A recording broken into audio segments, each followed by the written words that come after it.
We're live by some definition of live.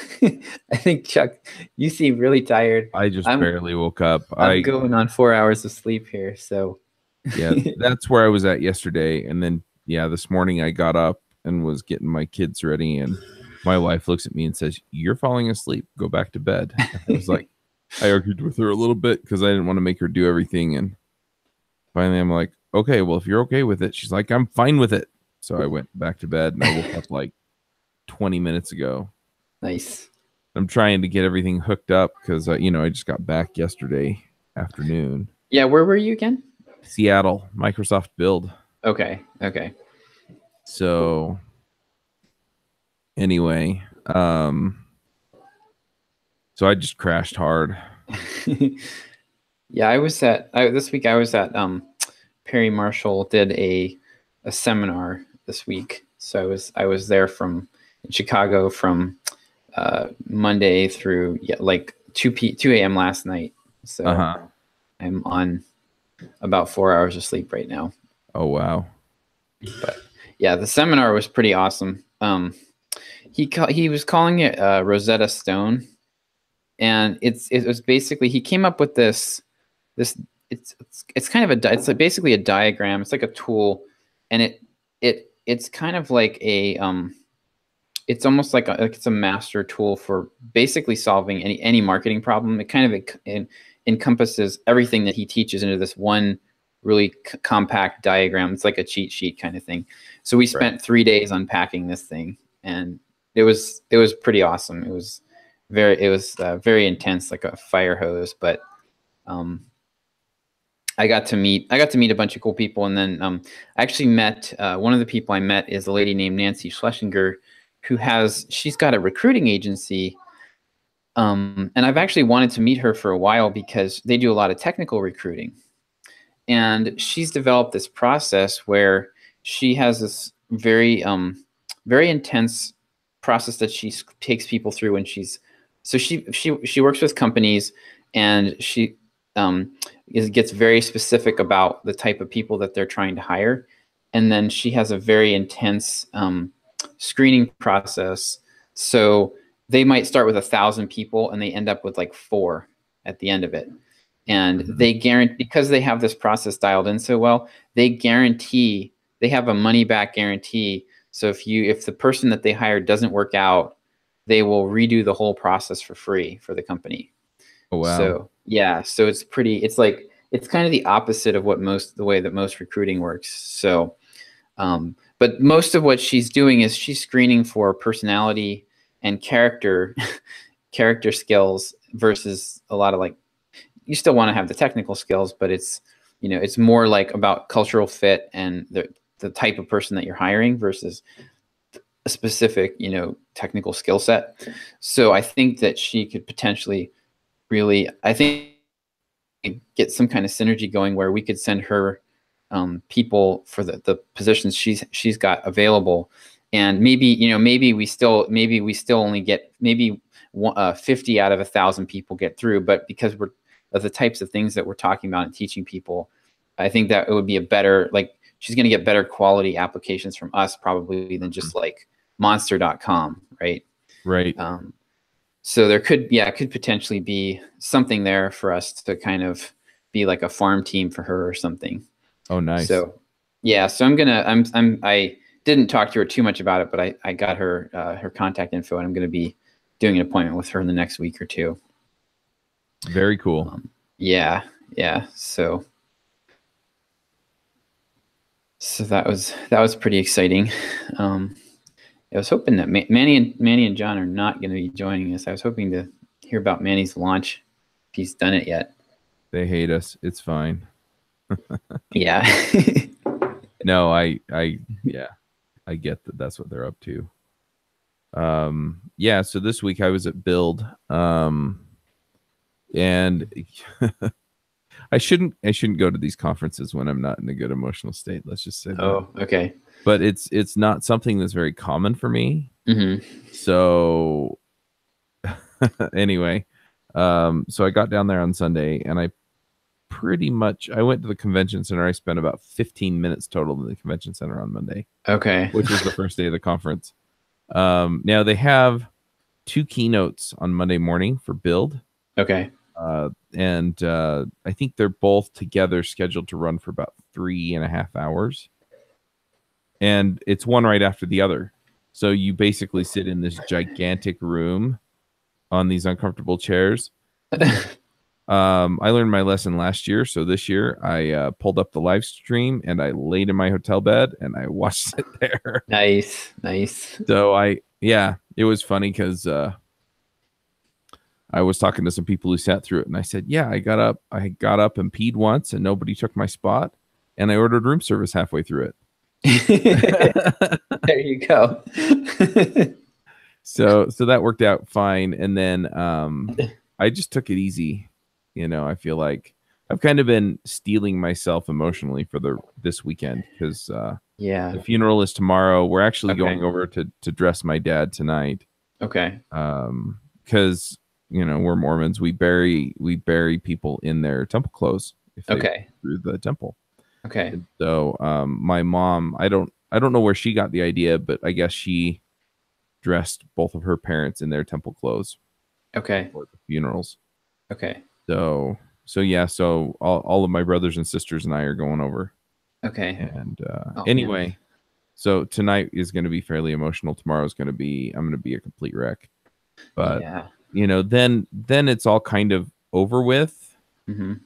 And I feel a little guilty talking about it that way, but it's not, I'm not looking forward to other events that are going to, be extremely emotionally taxing. So yeah, no, I understand. But anyway, so but yeah, I slept a lot in Seattle. Yeah.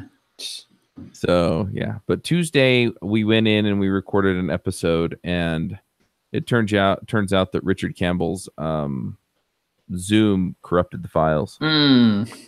So he apparently was able to recover them. Oh, okay. So he sent them to me and said, if you if there's something wrong with them, let me know and we'll do it again.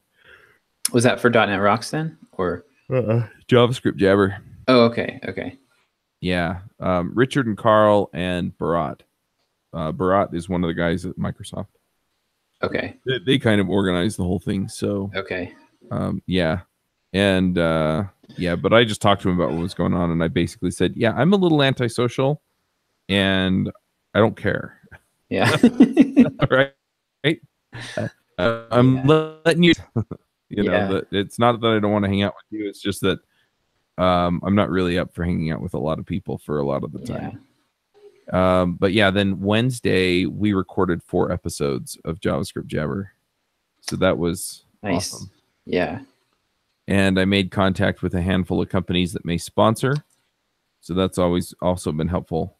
And then I also, and this is interesting, I can actually pull it up if you want to see it, but one of the things my business coach has me doing is he had me put together an org chart for my business. Oh, okay. Yeah, for like all 2 of us that work in the business. Yeah. Well, if you count my editor, all 3 of us that work in the business. And I think or the editor's Eric, but I think he has a couple people that work for him, but I didn't even worry about that. But then what he did is he had me write out job roles. And so I put together a job role for my production manager and just list all the different parts of her job and the processes that she's responsible for.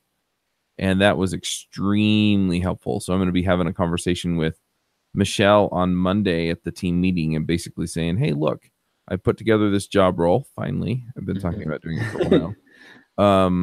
And these are the things that I want you to be able to take care of for me. Right. Mm-hmm. I want them off my plate as much as possible. And yeah, I'm going to put together a job role for hosts and co-hosts and basically say, look, these are the expectations I have if you're going to be a host on one of the shows. And if you can't do this, then I understand if you want to leave. Right. I'm not going to say that in so many words, but basically I'm going to say, look, this, I want to make sure that the shows are awesome. we've had some issues with people showing up. So, here's the role for a host. And if you can't fill the role, I understand people are busy. Right. Yeah. But Nice. that allows me to just kind of hand that off. So if I go recruit a new host, I can say, look, this is kind of what we expect. That's that's really, really good. That's really and good. The same thing, I've gone through, I think, 3 bookkeepers in the last 6 months. Okay. And there are a couple of things that I want them to do for me that they just haven't. Mm-hmm. And so I'm going to create a job role for them, and I'm just going to take it to my current bookkeeper and say, this is what I need you to do. And most of it's stuff they're doing anyway. But the big thing is that I really want them to meet with me on the phone, whatever, right? Just meet with me every month and say, look, we're looking at your numbers. This is what we see. Mm-hmm. When looking through your numbers, here are some of the bigger ones. Do you need these things? Mm-hmm. And you might, so there's like, it seems like there's like a bookkeeper role, and then there's more of like, it sounds like what you're looking for is almost more of a part-time CFO. Yeah, kind of. Yeah, and like I haven't been able to find even the bookkeeper we have for Simport Programmer. He's awesome. He doesn't seem to be I've never seen him. He gives us advice. The only advice I've ever gotten from him is like on how to structure accounts, how to track expenses, and that sort of thing. Right. He's never stepped out and been given us any feedback about like areas that he sees, like, oh, you're spending a lot here, or anything like that. So you might be, just be aware, like that might not be something that any bookkeeper is going to be willing to do. Well, so the folks that I've been talking to, they're an accounting firm here nearby. Okay. And they're not the accounting firm that does my taxes, which is interesting and something that I'm thinking about. But I really like my my CPA. So anyway, when I hired them, I asked them if they could do that, and they said they could. Oh, okay, perfect. And so if I specify that in the job role, and then just tell them, hey, look, these are the expectations I have. Let me know if there's anything here you're not willing to do. Right. And then if they say they're willing to do it, then I feel like we have a verbal agreement that that's what they're going to do. And so then I can say, hey, look, you guys verbally agreed to this job, and you're not doing it. So, how do we fix this? Right. Yep. If you want to keep my business, how do we fix this? Yep. But anyway, it's just been really great. I've actually been working on the job roles for the sponsorship, sales, and marketing stuff that I've been doing and stuff. And anyway, it's brought a ton of clarity. It's been really, really helpful. So that's good. Yeah. I probably will need to do that in the near future. Yep. And then he also made me. I keep saying made me, but I've been pretty happy with where this has all gone. So they have a business dashboard, and it's just a spreadsheet that you fill in every week. Okay. And so you put in all your account balances and all of your key performance indicators. And basically, one of the things that was really helpful for me was I put in all of the outstanding invoices and stuff. Oh. And so then at the team meeting, I just whip that thing out and go, okay, we've got to bring in a little more this week. Or, hey, look, we're sitting on, right now, we're sitting on $20,000 of unpaid invoices. And so it's like, hey, we've got to figure out how to get these paid, and just stuff like that. So it kind of keeps me on top of that kind of thing. And then some of the other key performance indicators for me are things like, how many leads did you find this week? How many follow-ups did you find this week? Yeah. How many, this, that, or the other did you, and so then I can really keep track. Okay, did I go out and find as many leads as I should have? Did I go out and follow up with as many people as I needed to follow up with? And did I, how many people converted? How many sales calls did I do? And one of the key performance indicators for Michelle are things like how many episodes released on time, and or how many episodes didn't release on time. But basically it's, yeah, it's what percentage of the show's released on time. Because it's going to be her job to make sure that Eric has everything he has. Because usually if they get released late, it's because I've gotten him the files late. And now that we're using Zoom, she or he could go log into Zoom and just pull the file. Oh, nice. Yeah. And so I feel like at this point, unless it's something like the stuff from Build or something like that, where or it gets recorded a different way for whatever reason, if it gets released late, then that means there was a breakdown in the chain that wasn't me. Right. And so just working through that stuff, but then I can just see it. Okay, every week here's where we are. And yeah, I've also specified a few extra things for Michelle to take care of every week. So anyway, it's been really good. I'm also rethinking some of the systems that I'm using. I think I'm going to move back to Mattermost from Convo. We've been using Convo as our chat. Oh, okay. And it's kind of a blend between like forum software and chat software. Okay. And you can put conversations in, and then people can reply to the threads. Right. And Slack has that as threads. Slack's threads are terrible. But I hate their threads. Yeah. Anyway, so Mattermost is free, and it's less of a pain to get people into. Okay. So I'm probably just going to move everybody back to that. Okay. And you can do almost all of the same. They pretty much mirrored Slack's API and everything as much as they could. Okay. So anything you can do in Slack, you can almost everything you can do in Mattermost. Okay. And it's all self-hosted and stuff like that. So I don't have to fiddle with that. And I can put as many people in and keep the history without paying for every user. And then I moved everything back to Trello. And that's another thing the org chart did. Sorry, I'm rambling, but I'm excited. Yeah. So the org chart, I split things up into operations, administration, production, and marketing and sales. Okay. And so I hold the owner role and the CEO role, and I've written out those already as far as what their job responsibilities are. But mostly it's make sure things keep running, right? Right. The owner is more strategic and CEO is more day to day. Yep. And then like under operations, it's, things like maintaining the social media accounts and, all of kind of the, the email lists and all that crap. And then admin is making sure everybody has access to things, making sure the taxes get paid and all that garbage. And then the sales and marketing is, basically sponsorship sales at this point. Right. But the thing that's been nice about it, I keep moving my hand up and I see the white. Yeah, it gets dark and then it gets bright and then it gets. Anyway, so the thing is, I set up problems, and then I'm moving off of Asana. Okay. Onto Trello. What swayed your decision on that? Well, for one, Asana just kind of got a little bit unwieldy. Okay. The other thing is that Trello is really easy for me to, at a glance, see what's going on, and I think that was the big thing. The list view is just so limiting. Yeah, and so I can just look at it because the way that I set it up is I have a backlog, and then I have basically a to-do, and the to-do is somebody committed to doing this week, right? Or this month, whatever. But if it has a due date, it'll go into due. Yeah. And I can't give people due dates unless they agree to them. So that being said, then each week we can do the accountability, right? So then at our weekly meeting, I can come in and I can say, hey, Michelle, looks like you got everything done. Great job. And I can give her, a pat on the back. And then,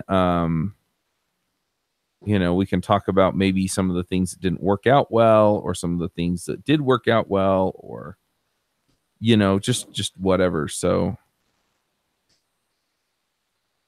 anyway, that's the kind of thing that I'm looking at there. So nice. Yeah, it's almost more of a dashboard than it is a task manager, but I am dropping things into that backlog as well. So whenever I run across something that I need done, I drop it in there. And then I'm making sure that I go into Convo and tell her, hey, can you get this done by this date? And if she says yes, then I set the due date. And if she says no, then it means that I've got to do it or I've got to push the due date. Right. But and I'm going to talk through a lot of this with her on Monday, but basically that's the plan. Is then if she commits to a due date, then it'll show up in that part of Trello, and then I expect her to get it done. Mm-hmm. And that way I can maintain accountability, which I think was a major part of the problem with some of the other folks that I had working for me. Mm-hmm. Wasn't that they weren't good workers. It was just that I didn't have a good system for accountability. So yeah. And you've got to have you've also got to have a good system for keeping them busy. And that's where I usually struggle. It's like, if somebody's not able to just be completely self-directed, it's very hard for me to like carve out the time to keep somebody else working, make sure that I'm using their time fully. Yeah. Rodrigo is pretty much self-directed, so that's nice. I don't have to worry about that. Yep. Yeah, and I'm kind of in the same position, right? If I have to babysit somebody, it's not going to work. Yeah, exactly. So anyway, so that was a lot of what I got done around build. Most of that was just in one day, though. It was Wednesday evening. I couldn't sleep, and I just sat down and hammered a lot of that out.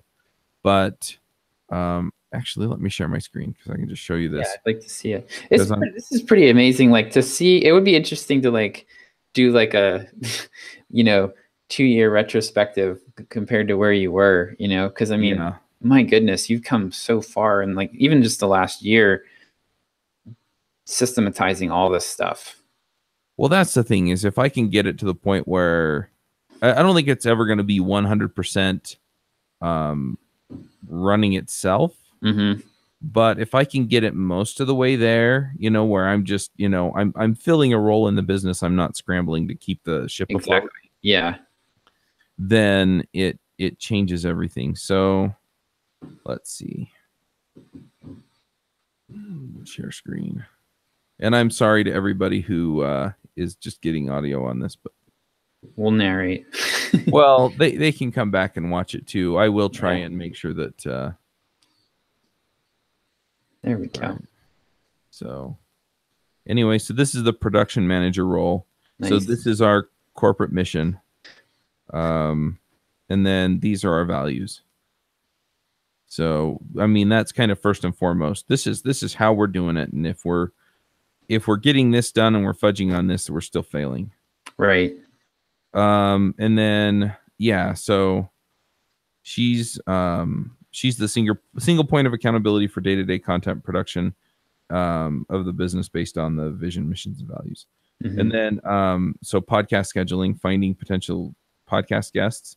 And what I need to do here actually is, so if we back up and go to standard operating procedures, there we go.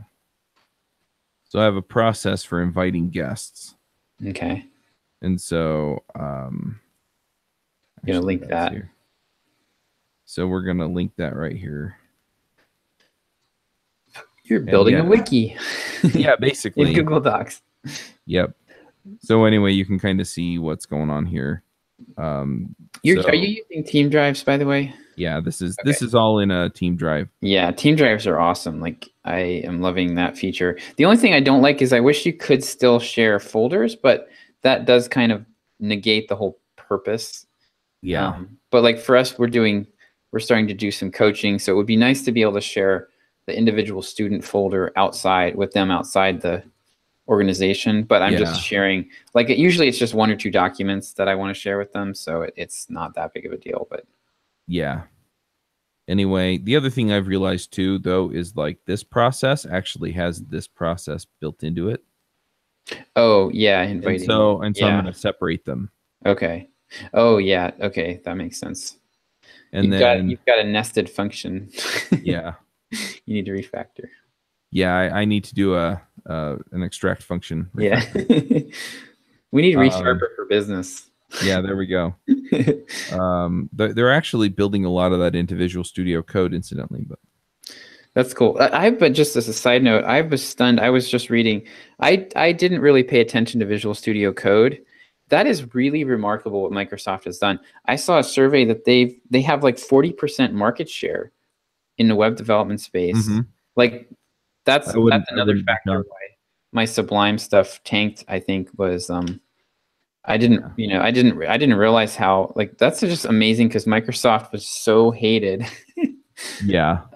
I mean, and so there's a Mac version too, I'm assuming, right? Yeah. Windows, So, Mac, and Linux. okay, yeah, because they've really they're like the dominant player now for web developers. That's just stunning. Yeah. So, but yeah, so then in operations, it's going to be, actually, I think I'm going to put it right here. So removing podcast hosts from shows. Okay. So this process was one I just was working on the other day. Okay. And so this is for when it doesn't work out. So adding, where is it? Remove a top one. Yeah. There we go. Removing podcast hosts. So I need to finish. Good. But like this is all nested too, right? Right. This step, because it's kind of complicated. Yeah. And I may use it for other things like, adding, because this step is actually adding or removing people from a calendar invite. Yeah. Yep. So since that may be used for other things, it just links to the kind of global one. Same thing for Google Apps. You can create teams in Google Apps or in G Suite. Yeah. Yep. And so I'm planning on doing some of that once I hire some more people. Okay.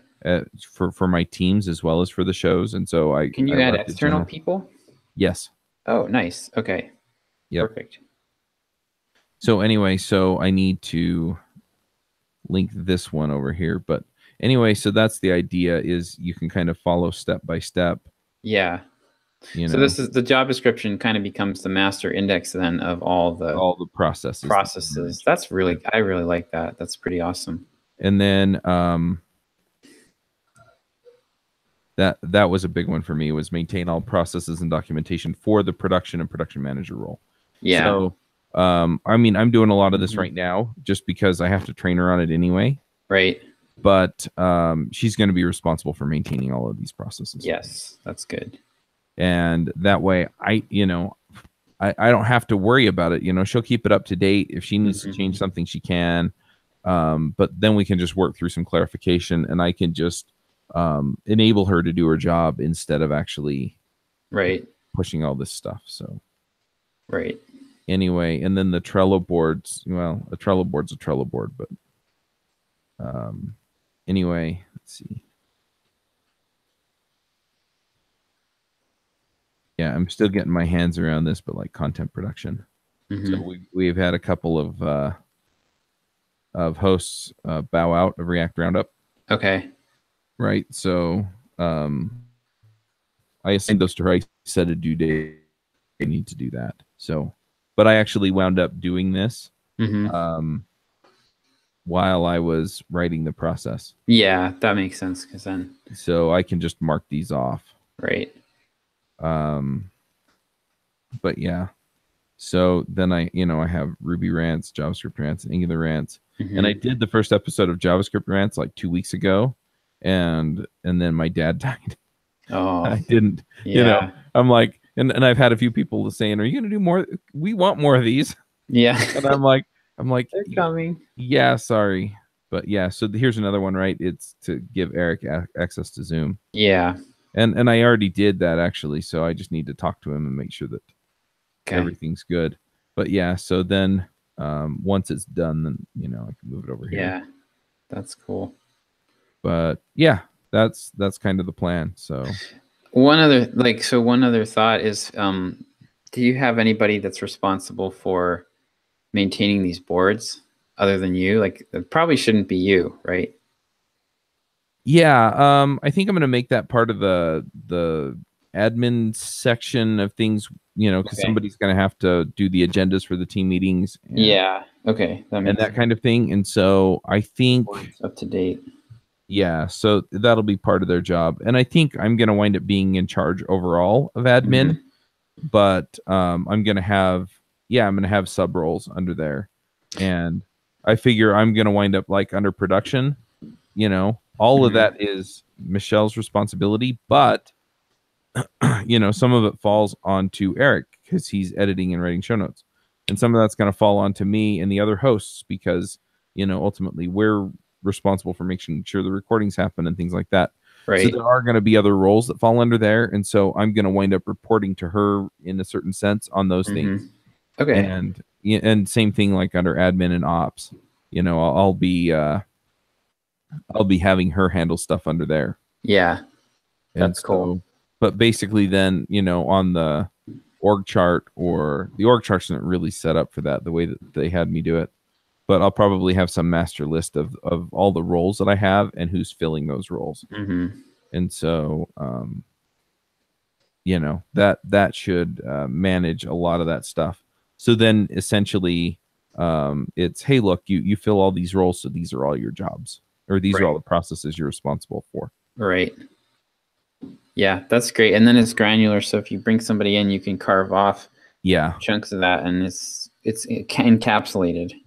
Yeah, because I think eventually this is going to either become too much for Michelle and I to handle together, or it just may make sense at some point to say, hey, look, you know what? I want you to focus a little more deeply on, podcast promotion. So we're going to bring somebody else in to handle some of the admin stuff. Right. That makes sense. And so, but yeah, it makes it easy, right? Because then I just take that role off of her plate and hand it to somebody else. Yeah. Cool. So. Very cool. Well, that's wow. I'm super excited about it though, because I feel like I've been kind of running around and scrambling around to make stuff work. And this has been a 2-year battle for you, 2 to 3 year battle. Yeah. Well, it's really coming together. Yeah. And I kind of wanted to do this when I had him for me, but she fought me on some of this. And, and that was part of the issue. Yeah, this is where, that's what's funny about this. Like, we could have been at this, if she'd cooperated, you could have been at this point, like, a year and a half ago. Maybe. I don't know if I would have had the clarity of direction and things like that that I have now after working with Jamie and then Scott. But at the same time, I mean, this gives me all the visibility I need in the business, and that was what wasn't working for me under the other arrangement. I mean, everything was getting done, which was really nice. Yeah, but it was a black box as soon as I handed it off. Right. And I needed to understand what exactly was happening in the business, and I wanted to optimize some of that stuff. Right. And I couldn't. Well, and the funny thing is, you have more people now, right? So that was the fear, was like, oh, I don't want to let go of this because it'll eliminate work. I'll work myself out of a job, but you actually have more people. Yeah, I do. I have a couple of people working for me now, and I'm probably, once I get the sponsorship machine cranking, I had that stall out on me a little bit too, because I just kind of let everything go the last 2 weeks. Because I had built some momentum, and then I had let it drop. Yeah, which is understandable, but it's the way it is, right? I mean, you can't undo that. But yeah, as soon as I get some more sponsorship money flowing in, I'm planning on hiring another person. Yeah. And have like them help for the sales position, or I'm trying to decide if I want them to do sales or ops. Okay. So we'll see. Ops would probably be easier to outsource first. I think so too. I mean, sales would be the thing that would take the heaviest burden off of me. Yes, but it's also going to be, that's like. But it requires more personal touch, and I know what I'm doing there. Exactly. Yeah, it's going to be hard to find the right person for that. Yeah, but the thing is I can outsource part of it, right? So, drumming up leads. I don't have to do that. It's like internet research, right? Yeah, basically. Right. And so I'm just going to build a process. Hey, look, this is where I go look for leads, and this is how I find information on the leads. Right. And here's how I reach out to them, and here's how I follow up. And then I can just do the sales calls when they get scheduled. That'll be easy. Yeah, that'll be easy because basically that's an easy one to audition. Yeah. It's just called make a Google spreadsheet. Yep. So. Yep, exactly. But the other thing is that if the rest of it is a process that already works, then, yeah, it just boils down to doing that internet research, and the rest of it is, hey, just do what I do. Right. And then if you have an idea for how to make it better, I'll be delighted to hear it, And that's the other thing that's funny is I think I've gotten Michelle to the point now where if she needs something specific or if she's not happy with the way something works, she'll tell me. But, a lot of times they come into this and they don't want to rock the boat. And I'm just like, rock the freaking boat. Because if I don't have a good reason for what we're doing, then it forces me to go back and look at it. And if I do have a good reason, then I can tell you. And then right? So then that informs all the other decisions that you're going to make on my behalf. Yeah, exactly. But yeah, it's just and just being able to look at this and just see it and understand it, at a glance. It's just killer. So nice. Anyway. Nice. Well, you know what? You're probably going to need a higher level dashboard or a higher level Trello board too at some point. At least for me, what I always find is that I usually end up with like 6 or 7 Trello boards, and then it's like, I can't. It's like once you get past like 2 or 3 of them, it's hard to start to see what's going on. Yeah, for me, it's all just departmental. So I have the 4 boards. Okay. And I don't know that I'm really going to grow beyond that. Okay. I mean, I guess if we expand and have, let's say we add another 10 or 20 podcasts, production might need to break into teams. But, honestly, admin, ops, and sales, I just don't see growing. Yeah, that makes sense. much beyond, a couple people each. Yeah, as long as you're not tracking deals on a board for the sales stuff, that's where. Well, I am on Pipedrive, but right. Even then, it's even if we got to like 20 or 30 shows, I really don't think we'd need more than one salesperson. Because if they can sell a package for 3 months on a podcast, and we have a number of sponsors that are renewing, their job is just to keep that, pipeline. Yeah. So. I don't think we'd have so much inventory that we just, Yeah. But anyway. So yeah, that's kind of what I've been hitting this week. Very cool. And for once, I'm being around people kind of wears me out anyway. But this week, holy cow, it was hard. I looked at Carl at one point because he's like, hey, you want to come to dinner with us? And I was like, yeah, that sounds great. And then an hour later, I looked at him and said, Carl, I can't come. I was like, I'm just so exhausted. I can't, I'm like, my emotional energy is sapped, and it's just wearing me down physically way too fast. Yeah. Of course, then I got back to my hotel room, watched a TV show, slept for an hour, and then I was ready to work on this stuff. Nice. So, so I've got a few things going on. I've got my mouse isn't working. So I talked last week or the week before about my idea about testing lead magnets, where I can just have my my writer that I've been working with, I can just have her throw together a PDF that kind of fits the description of what I'm testing. And so I started testing. I got the idea I had was seven habits of highly successful software developers, which I liked because it's like a kind of a semi-specific promise, but it's also vague enough that it doesn't eliminate too many people. Right. So the one I'd tried before was the Are You Underpaid? And that was to sell the How to Market Yourself course. Right. And that eliminates a lot of people. And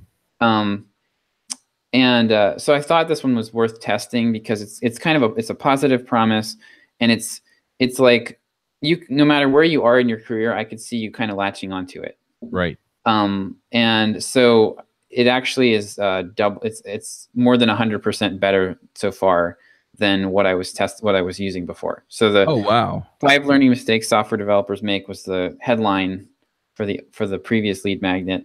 That one was converting at like 1.2%. This is converting at 2.4%. So it's basically doubled our leads.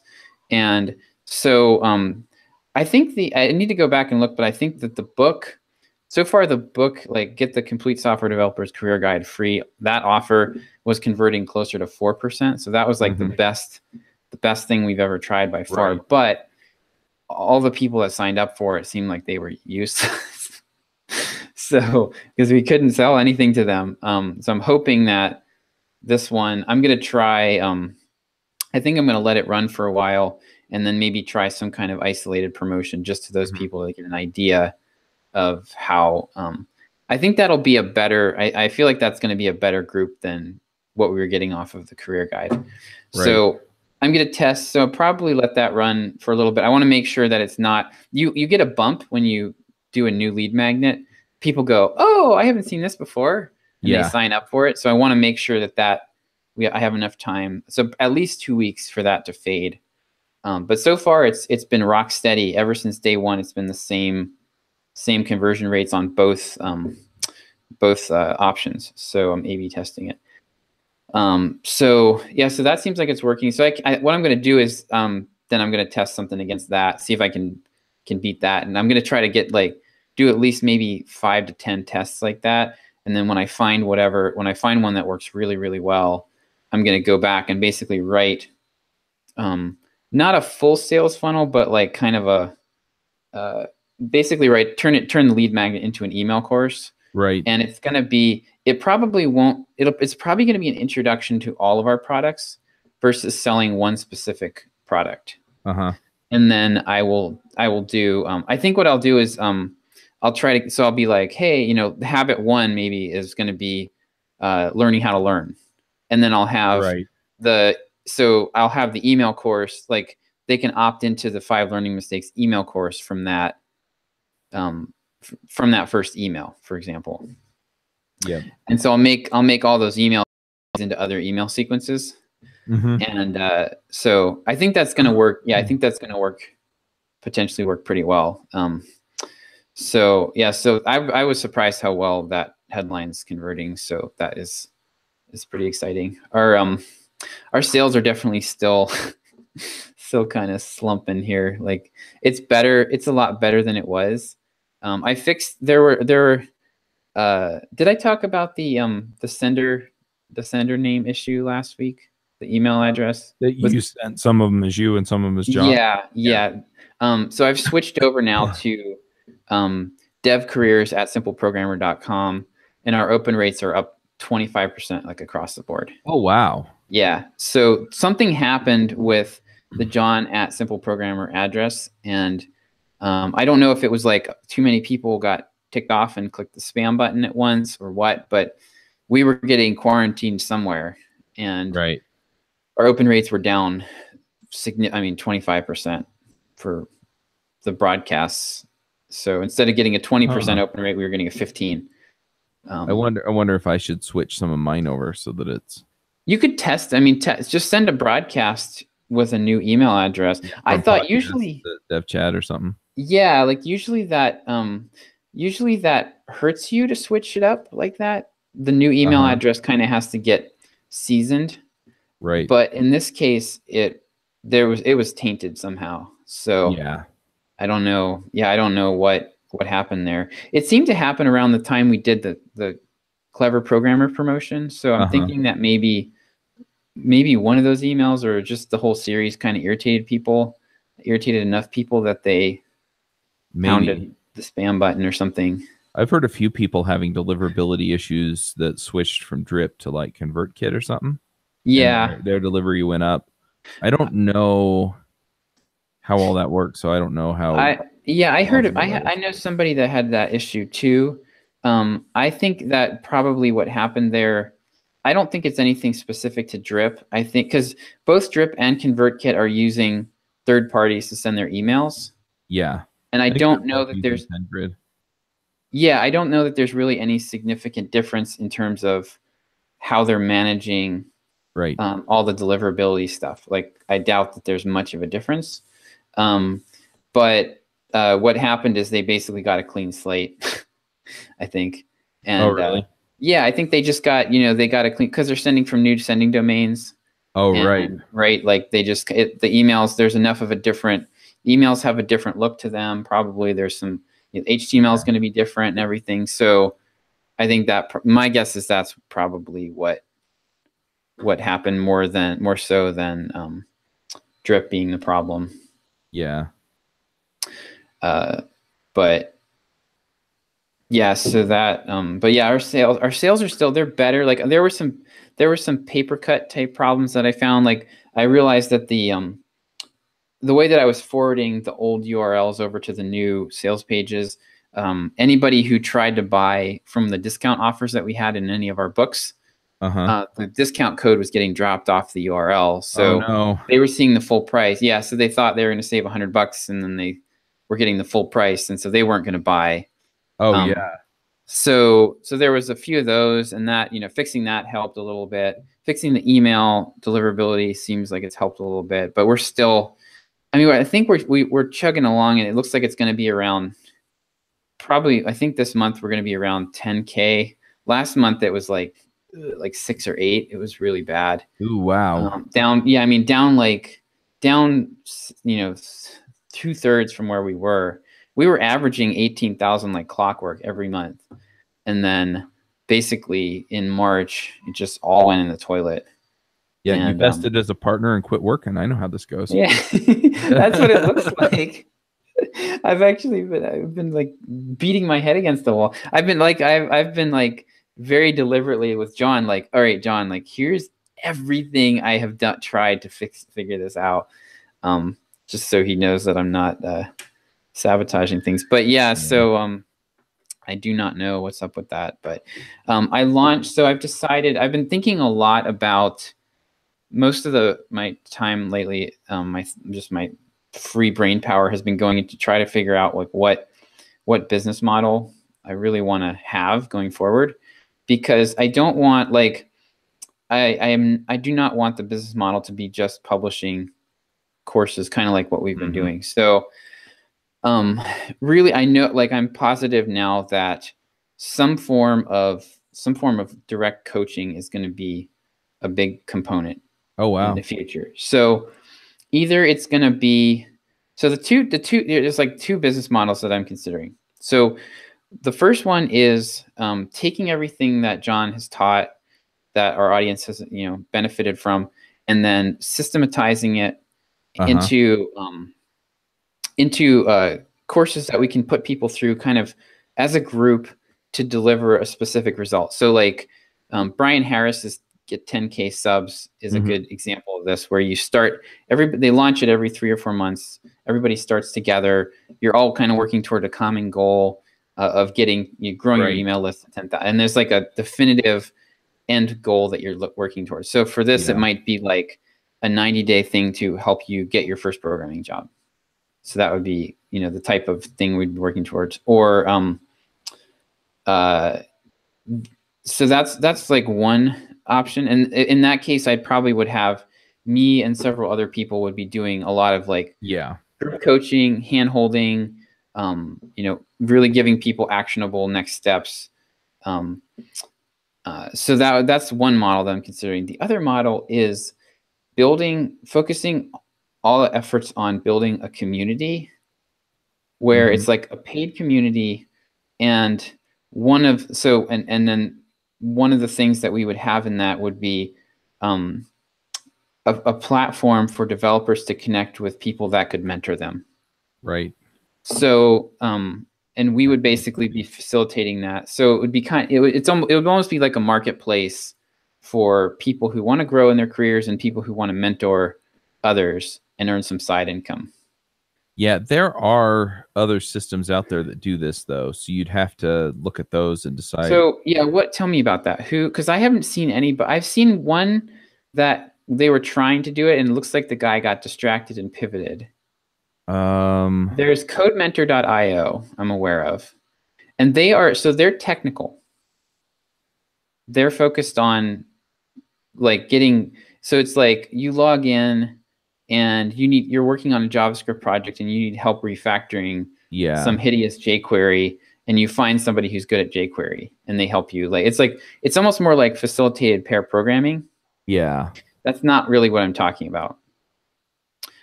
What I'm talking about is like, I am a junior Java developer, and I need somebody who is a senior Java developer to kind of help me figure out, like, okay, what are the gaps in my knowledge? Right. You know, how do I make connections? Like basically kind of having somebody help you work through a lot of the simple programmer Right. ideals, you know, or principles, and incorporate them into your career and level up by doing that. Right. So, what's his name? Jonathan. I can't remember. There was a guy. Let me see if I can get it. For some reason, Chrome will not. There we go. So somebody told me there was a. Anyway, there was another one that, AirPair. Oh, okay. I didn't know about that one. But they're mostly technical focused as well. Yeah, and Pluralsight's creating one also that is technically focused. But you can have them. How do I say it? You can actually have them help you with other stuff, right? Yeah. So you can go beyond the technical. So if you wanted to post something on there, I don't know if it, if you post it to like soft skills or whatever, which I hate. Every time I hear that term, I hate it more. Soft skills. Yeah. But is it airpair.com? I think so. But yeah, software, jobs, and programming resources. So what I'm seeing so far is that there are several people that have tried. Oh, they went to courses. That's interesting. What I'm seeing is that there are several people that have tried this and failed. So there's also devgo.com, which I think is pretty close to what I'm talking about doing. But if you go to that site, like from what I saw a couple of days ago, it was basically just like a homepage and stuff from what I heard. So it seems like there's several people on the show last week. Oh, really? Was he talking about this at all, or blockchain? He was talking about his talking about his book, Light Functional JavaScript. Mm-hmm. Okay. But yeah, he's been doing a lot of blockchain stuff lately. Okay. So yeah, so it seems like several people have taken a run at this, but failed. And I'm feeling so that could be a warning sign, but I think it's not, because they don't have an email list of 75,000 to jumpstart something like this. I hear you, Josh, but you're different. Yes. No, I'm different. No, so this type of thing takes. Sorry, I have to poke you in the eye if I can. No, this type of thing takes a lot of momentum to get started. Yeah. And so the fact that several people have tried already is a good sign, because it means that other people are thinking about tackling the same problem. If I saw somebody that had a big audience that tried it and failed, I'd be a lot more nervous about it. Yeah. Well, Kyle Simpson has quite a following in the JavaScript space. Yeah. Let me see what I'm curious, like what his Twitter, what's his, let's see, Kyle Simpson. I should know it off the top of my head, but I don't. So JavaScript author. Yeah, he's a Pluralsight guy. He's on Edify. Front-end masters. Yeah, he doesn't really have a platform though. Yeah. That's the thing. So if he had a big, okay, let's see what he's got on Twitter. He's probably got, I imagine, pretty big, but Twitter's basically useless. Yeah. 38,000 followers on Twitter, but that's like an email list of like 2,000 or 3,000 people, if that. Yeah. Well, and he has a Medium blog, but he hasn't posted to it in almost a year. Yeah, that's the thing. Like, so he doesn't have a platform. But I think what I'm going to try to do with this is I know that the first option I talked about will work. I feel like this option is something that if it worked, it would could scale potentially a lot bigger and end up being a bigger thing in the end. Right. But it's going to be harder to get started. So I'm thinking, I know for a fact that I want to do the paid membership community, and I actually launched this last week. Oh, wow. I'm going to be working. I think I'm going to be working on paid membership community is going to be my focus for the next couple months at least. So last week I was just like, I mentioned this with Manny, the meditation, or motion is superior to meditation comment that I made. So we did some coaching, and I also, all the people that responded that were interested in the coaching, which was about 40 people, I replied to them and said, hey, I'm also thinking about launching this community. Are you interested? And I got 10 or 12 people signed up for $19 a month. And it's literally just a paid community right now. Wow. So yeah, so I started it as a Slack room. I think I'm going to transition it next week to a forum of some kind, because it will be like the Slack is great, but I think once Slack gets beyond 20 people, it's too much. That's fair. I mean, even the Entre Programmers group is only about 10 or like maybe 15 or 20 people, and it's kind of a lot sometimes. Like it's not busy all the time, but when it gets busy, it's like a little bit much for me to keep track of. So I want to have 500 or 1,000 people in this within a few months, and I think that's not going to happen in Slack. So yeah, a 500-person Slack room would be insane. It's nuts. And yeah, with a forum, you can get some conversations going without having it become overwhelming. And the key with the forum is it has to have it has to be emailing people notifications. Yeah, Discourse does that. Yeah.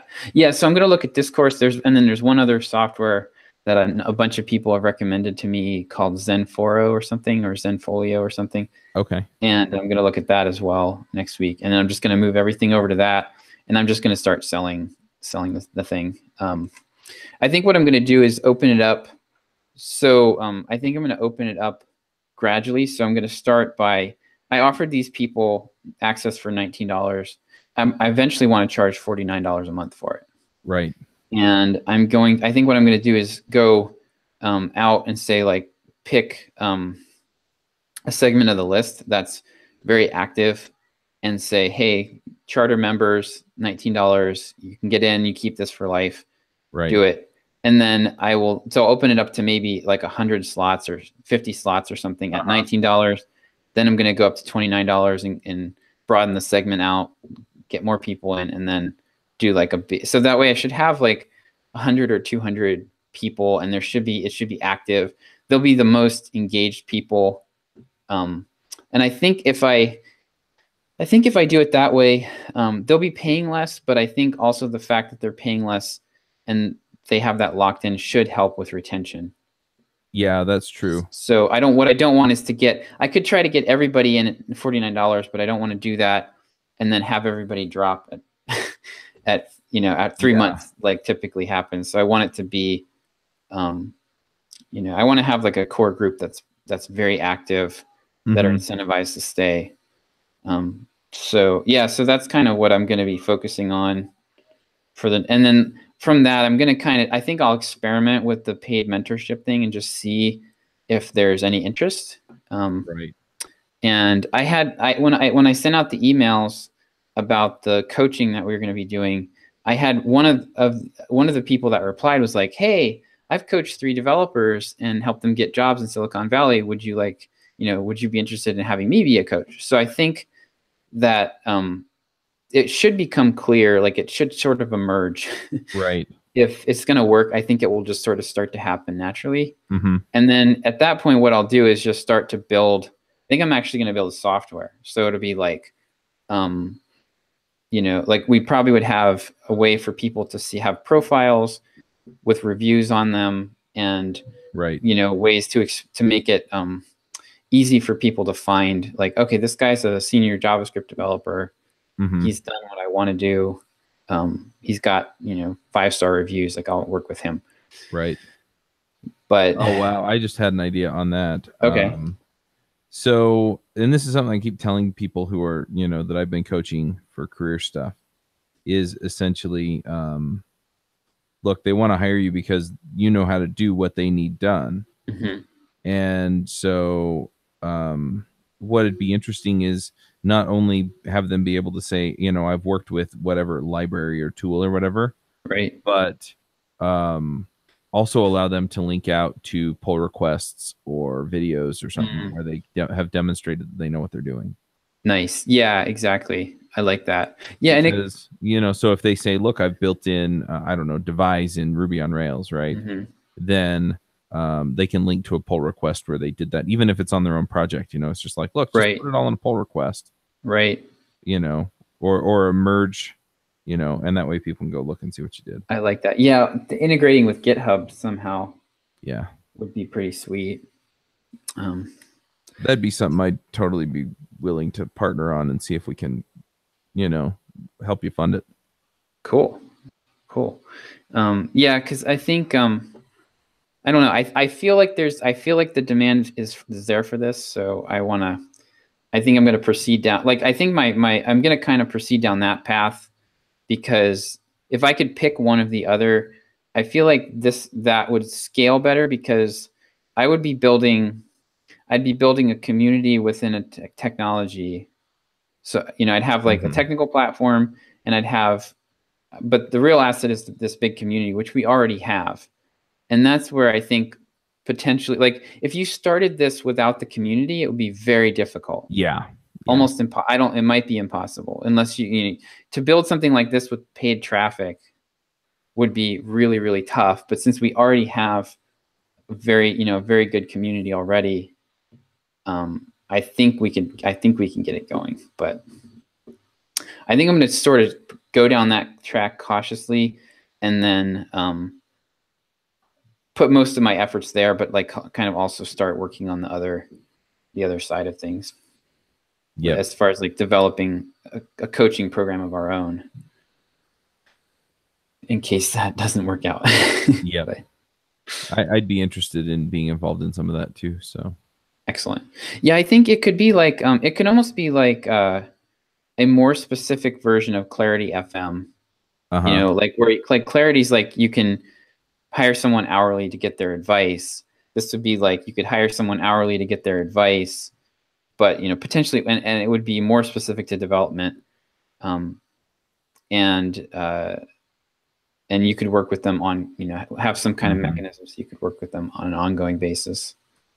Yep.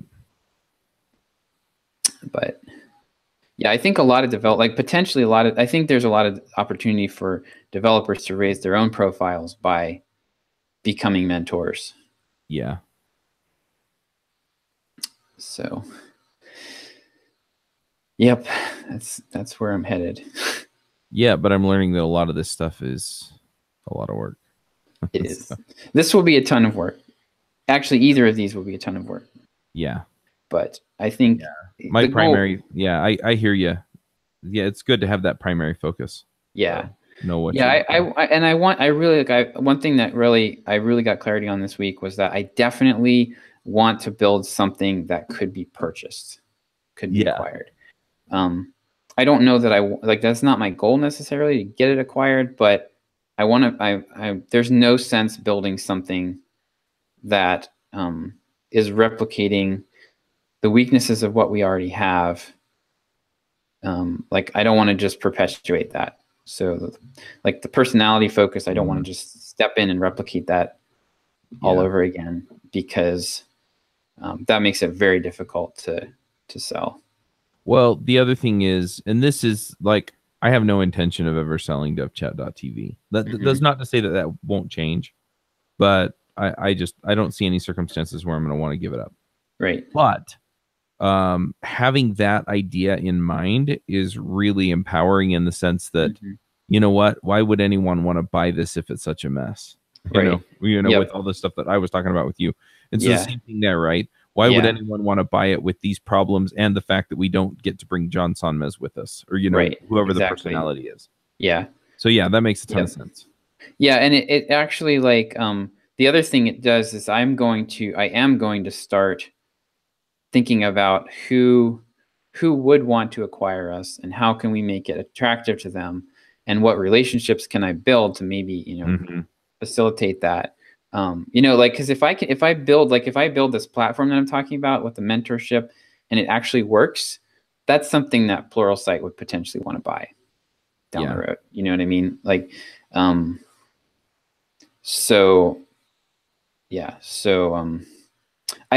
one, I think that model versus the developing our own training courses and stuff, I think that would be more acquisition friendly. Seems like, because it's more something more like Upwork, where it would be an easy thing for a company to just buy and bolt into what they're already doing. Yep. So I know Pluralsight is actually working on they're working on a mentorship type of thing, but it's more like the pair programming we talked about. Yep. So, but cool. Yeah. They should just go acquire AirPair or something. Yeah. Well, you need critical mass. Like, there's no value to it until like there's no value to it until the value's in the network. Yeah. Built. And like the technology, I mean, Pluralsight could throw something together in 3 weeks that would be better, because they're a $1 billion company, so they could throw 3 developers onto something and pretty much blow away anything that I could build, in a year. That's true. I mean, 3 developers, or 5, but basically with unlimited resources. Exactly. And a lot, and all the infrastructure of a big, I mean, Pluralsight's basically a software company. They are. I mean, the trick is that they figured out how to make the transition once they have the software ready. Yep. To staff the other stuff, right? Right. And I find that a lot of coding entrepreneurs, they're really great at the technical end of things, and then they kind of fail at hiring or whatever the rest of the stuff is. So. Yep. But yeah. So yeah, my big focus over the next few months is just to get this machine bolted together. And I think I'm well on my way, but yeah, just getting all of these parts working together. Yeah. And understanding, who the next couple of people I need are. And then once I have all of that working, so it's, hey, the podcasts kind of take care of themselves. The mailing list kind of takes care of itself. In other words, I have people, managing that and systems managing that. Then I can sit down and I can say, okay, what's kind of the next clear thing that I should be chasing? Right. I think for me, like, I need to answer this question before I can do what you're doing right now. Like, I need to figure out which of these 2 paths I'm going to go down. And once I do that, then the roles will become very clear. Yep. But yeah, kind of, this is really the big question I have to answer for me in the next 3 months. Well, you can do it. The other thing to keep in mind, and I guess this will transition a little bit into thoughts maybe, because I need to get off soon anyway. Yeah, me too. But I'm also figuring out that a lot of this stuff isn't permanent. And I know that I've said that a few times on the show, but I think a lot of times we get caught up in, well, what's the right decision? And that's not to say that you don't need to do the work to figure out what the right direction to go is. But if you get a ways down that road and you figure out, what, this really isn't it, it's okay to back up, turn around, and go the other way. Yes. And so a lot of times I stress myself out thinking, oh, what about this? Or, oh, what about that? And trying to make the right decision up front with insufficient information. Well, and in situations where it's kind of impossible to get all of the information. Yeah, exactly. Yeah. So, so why put yourself through that? Why not just, anyway, so that's kind of my thought is essentially, do the best you can to make the right decision and then don't sweat it. Just be willing to reevaluate periodically. It's kind of what agile development does. And make small bets, right? Yeah. So, think about like for me, this membership forum is sort of the simplest possible version of where I want to go. So I'm going to start with that. And I might, if I get it to 100 people and I'm like, holy cow, I just cannot push, like I'm pushing a boulder uphill and it's like rolling back and crushing me, then maybe I'm going to pivot. But you know, so for me, I'm going to talk, I think like the big thing for me was just the importance of finding a community where you really resonate with people. And you know, like I've talked in the past few weeks how I really don't have like any friends per se that like, I don't have anybody locally that I hang out with. I just I'll be your friend, Josh. Yeah. Living out there. But so I went to this event and like, there's just, you know, I resonated with Perry originally, and then the people that also resonated with Perry, like it is stunning how similar I end up being to these people and how much we have in common. And I feel like it's like my family, and it's really cool. So like I went there and to this event, there were about 200 people there, and I probably like there were a couple people. There's one guy that I met last year in Roundtable, in Perry's Roundtable, Charlie, and he's a woodworker. He's got a woodworking business, but I kind of liked him, and we talked in Roundtable, but then he and I ended up staying in the same motel, not hotel, but motel. Right. And so we ended up spending a good bit of time together this week, and it was stunning how many things we had in common. Like he and I were both firstborns, both homeschooled, and like, you know, I didn't know any of this stuff about him, but I just kind of liked him. And it was just like we kind of went through our life histories, and there was like so many parallels. And so it's just, you know, finding, if you find, like, if you feel like you're not fitting into a community, it's not you, you know, necessarily. Right. Like I've always, you know, like at church and like different groups and stuff, I never really fit in. I never really feel like I have any that much like attraction to or interest in other people. But that is totally changed when I'm in the right group, and everybody I met, you know, was so encouraging, and you know, it's really cool when you find that fit. So it's worth getting out there and trying different things. And don't, like, if you feel like you're in a group and it's not clicking, it's probably not you, and it's just not the right group for you. Right. Yeah, that's fair. I mean, I think a lot of times we try and change who we are to fit in. Yeah. And yeah, I mean, I found at least that you won't be happy long term that way. So yeah. Like for me, like I've been to a bunch of different conferences. Like Traffic and Conversion is a good example. I met a lot of smart people there and doing interesting things, but I just never, like, there was just no like real connection, you know? Right. It wasn't like I didn't feel like I was making friends. And at this event, it's like, you know, there's probably like half a dozen people that I talked to that I could see becoming like lifelong friends. Yep.